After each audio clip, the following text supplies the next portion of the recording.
This happened when I was 24, my last year of college. Money was tight, really tight. Between rent, tuition, and groceries, I was barely getting by. I picked up odd jobs whenever I could, but they never paid enough. One night I came across an app where people could pay someone just to accompany them to dinners, local events, road trips. It wasn't dating, more like renting company. Most of the requests looked harmless. For weeks, I ignored every single offer. Then one message caught my attention. The man said he was in his late 50s, recently divorced. He wanted someone to keep him company during a weekend fishing trip near a mountain lake. He offered more money for 2 days than I usually made in 2 weeks. I almost declined. Instead, I spent an hour checking everything I could about him. His profile had been active for years. Other women had left reviews saying he was quiet, respectful. That was enough. Before leaving, I shared my location with my roommate, sent her screenshots of his profile, his truck, the address. I made her promise to call if she didn't hear from me that evening. The drive took almost 4 hours. The farther I went, the fewer cars I saw. Eventually, the highway turned into a narrow road, dense pine trees on both sides. My GPS lost signal about 20 minutes before I arrived. The address wasn't a hotel. It was an old roadside lodge, maybe 8 cabins sitting beside a dark lake. Half the lights outside didn't work. There wasn't another guest anywhere in sight. He was already waiting outside. He smiled and waved, like we were old friends. He looked older than his pictures, clothes wrinkled, boots covered in dried mud, dark circles under his eyes like he hadn't slept in days. He offered to carry my bag. I refused. He laughed and said, "Good, never let strangers carry your things?" Something about the way he said it made me deeply uncomfortable. Inside the cabin, I immediately noticed there was only one bedroom. I reminded him he had promised separate rooms. He apologized, claimed the owner had accidentally rented the last empty cabin to someone else that morning. I checked outside. Every cabin except ours looked completely empty. He noticed me staring and quickly changed the subject. "Let's grab dinner before the cafe closes." I followed him, but in my own car this time. The cafe was nearly 40 minutes away, and on that drive I realized something that made my stomach sink. There wasn't a single gas station, house, or store between the lodge and town. Nothing. Just forest. Dinner was awkward. He barely touched his food. Instead, he kept asking strange questions. Did anyone know exactly where I was? Did I live alone? How often did I travel? Whenever I answered vaguely, he smiled, like he already knew I was avoiding the truth. Back at the lodge, he suggested sitting by the lake. "The stars are incredible out here." I agreed, mostly because being outside felt safer than being alone inside that cabin. For almost an hour, he seemed perfectly normal. Then he started talking about people who disappear in national forests, not in a joking way. He described how easy it was for search teams to miss someone if they knew where to hide a body. He even pointed toward the trees behind the lake and said, "They've never searched over there properly." He said it so casually, I couldn't tell if he was trying to scare me or simply making conversation. I barely slept that night. Every time I opened my eyes, I could see the light from the living room, glowing under my bedroom door. He never seemed to go to bed. Around 5:30 in the morning, I got dressed in the dark. No light. I picked up my shoes instead of wearing them so they wouldn't make a sound. I reached for the bedroom door. Then I heard it. He cleared his throat. "I know you're awake." I froze. He didn't get up. He just said, "Breakfast will be ready in a few minutes." I forced myself to sound normal. Told him I forgot I had to work that afternoon, that I needed to get going. Long silence. Then he simply said, "All right." It almost sounded disappointed. I walked outside as calmly as I could, expecting him to follow me. He didn't. The moment I reached my car, I locked the doors, and that's when I noticed it. One of my rear tires was almost completely flat, not punctured, just barely holding air. Enough that it probably would have gone flat somewhere on that isolated road back. My stomach dropped. I started the engine and drove as fast as I could. 15 minutes later, my phone picked up a signal. I called my roommate and stayed on the phone the entire drive home. That evening, I looked up the lodge online. It had permanently closed nearly 3 years earlier. A week later, I opened the app to block him. His account was gone. I contacted customer support. They replied that no profile with that name or photos had ever existed on their platform.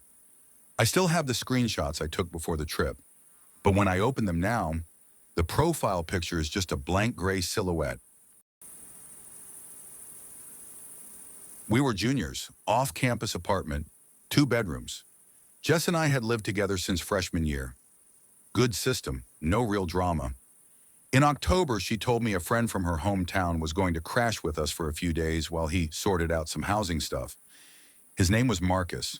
She'd known him since middle school. I said, sure. No problem. Marcus arrived on a Friday with a duffel bag and a very quiet energy. He was polite, like aggressively polite, the kind where every sentence has a sorry or an if that's okay at the end of it. He took the couch, kept his stuff in a neat pile, offered to do dishes. He was so unobtrusive that for the first 2 days, I basically forgot he was there. But I started noticing things were slightly moved. Nothing missing, nothing dramatic. Just my stuff in positions I didn't leave them in. My laptop moved a few inches from where I'd put it. The mug I always kept by the coffee maker relocated to the dish rack. A book on my nightstand turned around so the spine was facing the wall. Small things, the kind you notice but immediately doubt yourself about. I assumed I was being forgetful. Then Jess mentioned casually that she'd walked past the bathroom in the middle of the night and noticed light under my bedroom door. She assumed I was up, but she could hear me breathing in a way that sounded like I was asleep. She laughed when she told me, a little nervous, said she'd probably been half asleep herself. I did not laugh, because I have a gap under my bedroom door, and I keep a towel against it because of drafts. You cannot see light under it from the hallway. Something would have had to be right up against it to see light or to hear anything. I asked Jess when Marcus was leaving. She said she'd asked him that morning. He'd said maybe another week. Things with the housing were taking longer than expected. She felt bad pushing because she'd known him so long. That night, I put a chair under my bedroom door handle. I told myself it was irrational. I put it there anyway. The 3rd week he was there, I came home from class and Marcus was in my room. He was just standing in the middle of it, looking at my bookshelf. He turned around when I came in, completely calm, and said, "Oh, hey, sorry, Jess said to grab the charger?" He held up a phone charger. "I don't own one that looks like that." My charger was still in the wall. I said, "Oh, no worries." And he walked past me out of the room. I stood there for probably a full minute before I moved. I told Jess that night that Marcus needed to leave. I tried to explain why, and I could hear how it sounded. He moved my stuff. He was in my room. None of it was violent. None of it was overtly threatening. It was all just wrong.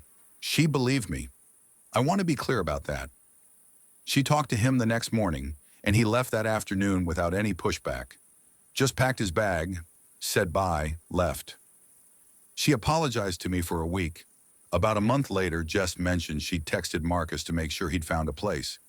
He said yes, settled now. Thanks for everything. Normal conversation. She showed me the exchange. Perfectly ordinary, but at the bottom, after she'd stopped responding, he'd sent one more message. 2 days after the conversation ended, no prompt, nothing that led to it. It just said, "Tell your roommate I hope she's sleeping okay." Jess had not told him anything about my sleeping. I had not mentioned to anyone that I'd been having trouble sleeping since he left. I hadn't even really admitted that to myself.